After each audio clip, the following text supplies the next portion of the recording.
La vallée de la Roisonne, entre les massifs du Taillefer et du Tabor. La fin de l'estive, la descente des alpages a un goût amer pour les éleveurs. Cette blessure sur une brebis s'ajoute aux multiples bêtes tuées dans ces montagnes. Plus de 300 depuis le début de l'année, près de la moitié des attaques de loups officiellement recensées en Isère. Au début, c'était une attaque de temps en temps, mais même une fois dans l'année. Et là, maintenant, c'est régulier, quoi. Il faut vraiment que les bêtes le soir soient rentrées, qu'il n'y ait pas tout, qu'il y ait tout. Et s'il y a une bête qui reste un peu écartée ou quoi que ce soit, même en plein jour, on a des attaques.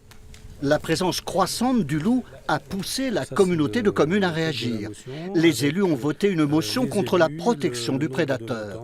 Ils demandent son déclassement de la Convention de Berne et la suppression des quotas de prélèvement.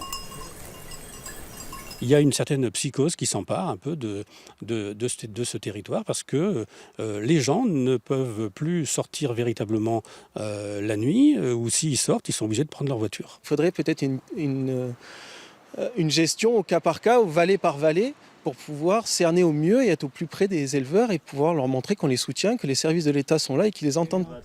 Beaucoup d'éleveurs sont à bout. Ni les indemnités, ni les aides, ni le nouveau plan loup ne suffisent à soulager leur lassitude ou leur détresse.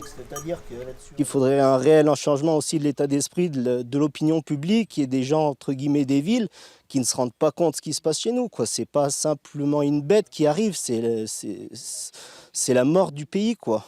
On ne sait plus où on va aller. La motion anti-loup sera soumise au vote des 43 communes de la Matésine. Puis elle sera transmise au service de l'État et au président de la République. Allez, touche-les.